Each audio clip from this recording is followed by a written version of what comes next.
Shalom Sobat Pemenang dikasih oleh Tuhan. Materi renungan kita hari ini, panggilan Tuhan bagi setiap orang Kristen yang kedua, hidup untuk melayaninya. Dasar renungan dari Wahyu 7 ayat 1 sampai dengan 17. Inti renungan kita hari ini sama seperti anak manusia datang bukan untuk dilayani, melainkan untuk melayani dan untuk memberikan nyawanya menjadi tebusan bagi banyak orang, kata Tuhan Yesus dalam Matius 20 ayat 28. Sobat Pemenang, ada 3 pertanyaan yang perlu kita renungkan hari ini. Yang pertama, siapakah yang disebutkan oleh Yohanes sebagai mereka yang melayani siang dan malam di bait suci?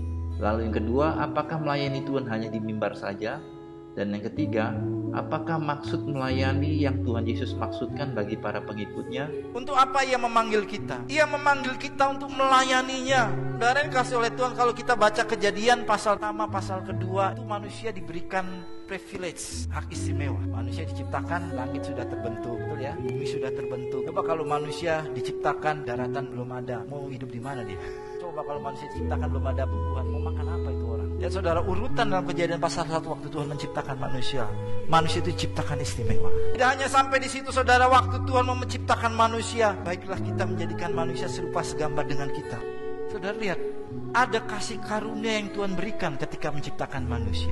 Kita diberikan privilege istimewa, tapi juga punya tanggung jawab yang istimewa pula. Katakan amin. Kejadian 2, kita diberi tanggung jawab untuk mengolah dan mengusahakan taman. Bahasa Ibrani kata mengusahakan itu abodah, sama dengan ibadah. Jadi Tuhan beri kita potensi luar biasa itu untuk beribadah kepada Tuhan. Ayo habiskan energimu, waktumu untuk kembali memuliakan Tuhan. Kalau tidak, kita menyimpang dari apa yang Tuhan kehendaki. Ia menghendaki, Ia memanggil kita supaya kita melayaninya. Itu sebabnya diberinya potensi. Kita diberi kemampuan untuk memuliakan Tuhan. Tuhan berikan kita berbagai potensi karunia. Itu semua untuk melayani Tuhan. Orang yang ditebus darah Kristus, yang menghargai penebusan Kristus, dia akan bekerja bukan untuk mencari kekayaan, tapi bagaimana menyenangkan hati Tuhan. Sehingga dia bekerja dengan jujur. Dia bekerja dapat berkat buat anak istrinya, supaya anak istrinya bisa menikmati kasih Tuhan. Dia bekerja untuk pekerjaan Tuhan di gereja, dibantu. Dia bekerja dengan caranya Tuhan. Itu melayani Tuhan dalam skill, potensi yang Tuhan beri. Salah satu tujuannya menjadi sama dengan manusia, Yesus harus sama dengan manusia, adalah mengembalikan kita kepada kodrat dipanggil untuk melayani Tuhan.